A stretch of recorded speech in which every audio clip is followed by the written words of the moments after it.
is not super fast. The passing lane is to the left, or the fast lane. The lane to the right is slower moving.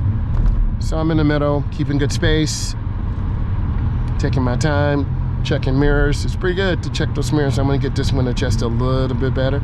You should be able to see more now. So that's pretty good. I'm gonna show you how I make another lane change. Mirror, turn signal, blind spot, accelerate through the lane change. There's another semi-truck, 4 blind spots, left side, right side, front and back. Don't hang around semi-trucks. Your windshield will get broken, a tire could explode. Now it is heavier traffic in the morning. I can drive in the left lane as long as traffic is moving. But for educational purpose, I'm gonna go ahead and make a lane change to the middle lane, mirror, turn signal, blind spot. Lane changes are very smooth. They're effortless. You don't want to jerk the wheel. And in theory, traffic should be over to the middle lane or the first lane to keep the passing lane open to the left. When you're driving, you want to be predictable. It takes up to 10 years to learn how to drive. I know you're saying, man, I've only been driving 1 or 2 years. I know. There's so many things you have to learn and do, and it can be very overwhelming. That's why I encourage you to look at my content, look at my series, because I break down every element. See them coming over, that's okay. It kind of caught me off guard, but that's why you don't want to be in the right lane, because you got this slow moving traffic. And you're gonna see this blue car, they're gonna have to go faster because they're in the left lane.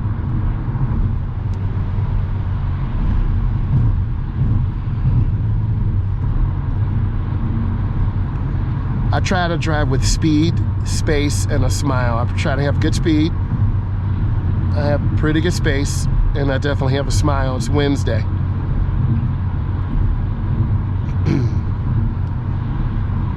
Everything's pretty smooth.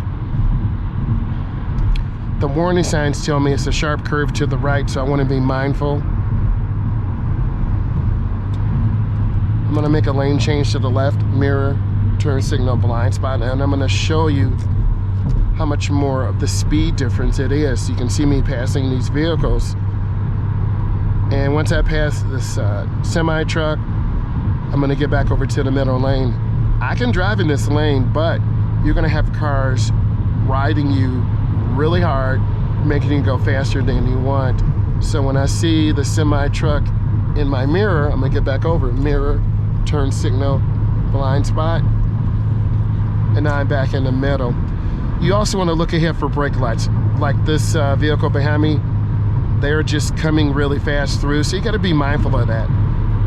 The #1 reason why people speed is because they're late. I'm lifting my foot a little bit, things are nice and smooth. The vehicle has to cut over because they're in a hurry. You can literally see it, but they're the most dangerous. And you see all those brake lights. So I'm off my gas. This really chilled, keeping good space, because if I panic stop, I'm gonna get rear-ended, and that's a crash.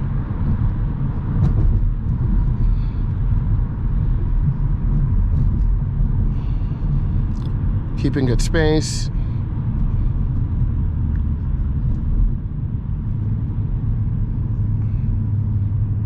Certain points on the expressway, it's very slow traffic. This is one of these points. You can see all the traffic just going to almost a crawl.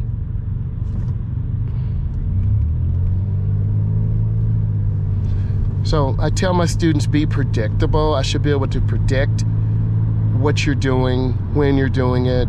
I am a state certified driving instructor, so things that we're going over will help you pass your test, help you reduce anxiety, and help you be a successful driver. You can see the flow's picking back up again, and I'm gradually easing into the throttle, but also I see traffic stopping again. This white car to my right, they're speeding.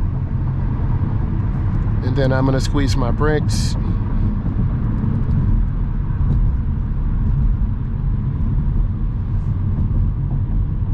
It's really easy to get frustrated. It's almost like a trap. because you can't just make people go faster or slower. Whatever the flow of the traffic is what it is. So you might as well pack your patience. And I know it's hard to be patient. You want to get there to work, to school, to your friends, hang out, and you can see it's slow again. But now the flow is starting to pick up.